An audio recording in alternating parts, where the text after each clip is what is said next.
Good morning, જય Shri Krishna guys. કેમ છો તમે બધા? આઈ હોપ સો તમે બધા મજામાં જ હશો.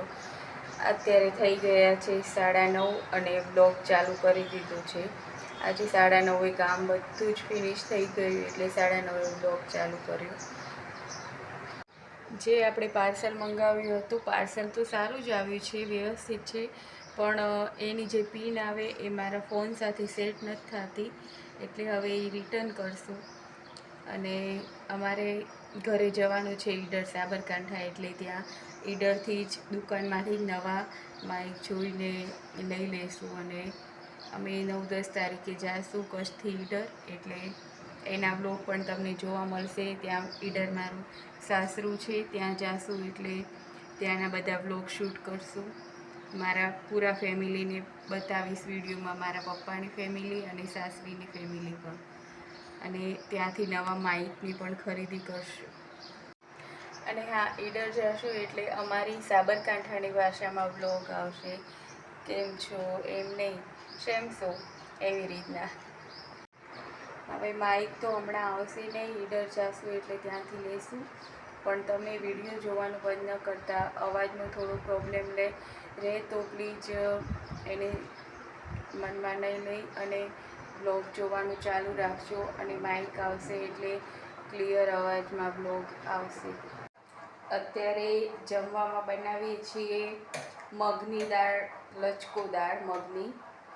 કુકરમાં મૂકી દીધી છે ડાયરેક્ટ જ વઘારીને, જરાક વાર પલાળી રાખી અને પછી ડાયરેક્ટ ટમેટાં, મરચાં, મીઠું મરચું, હળદર ને લસણ, જીરું, ધાણા, રાઈ એવું નાખી અને વઘારી દીધી.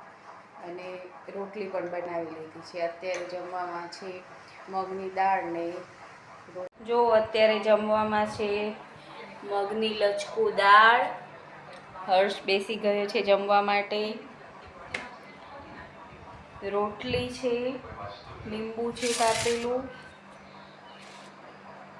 છાશ છે, ગોળ છે, ઘી છે. હાલો બેસી જઈએ જમવા માટે.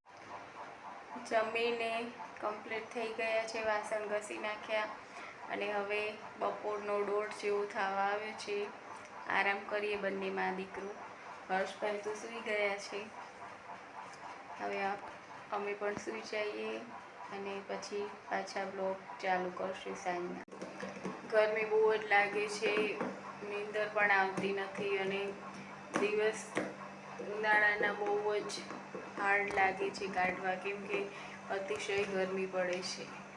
હર્ષભાઈ તો સૂઈને ઉઠી પણ ગયા છે, પાણી પીવે છે. નીંદર ના આવી હર્ષ? આવી. ઝાડવા પણ સુકાઈ ગયા છે, બિચારા લુવાઈ ગયા છે તાપના લીધે. આ જો બહુ જ તાપ પડે છે. તડકો આકરો, એકદમ આકરો તડકો છે. બધા ઝાડવા લુવાઈ ગયા છે. આ જો આ હર્ષ તો આટલા તડકામાં પણ ક્રિકેટ રમે છે.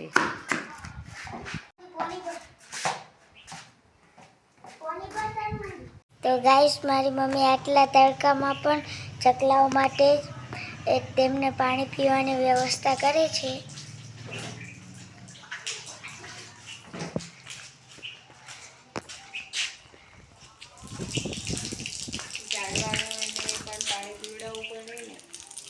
હા, એમને આપને જોઈએ તો એમને પણ જોઈએ. જળ એ જ જીવન છે.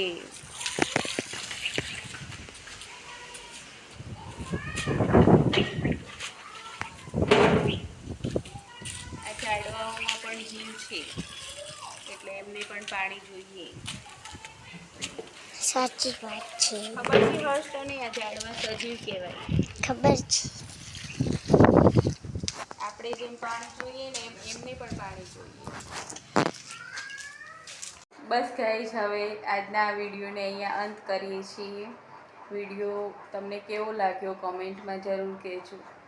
Bye bye guys.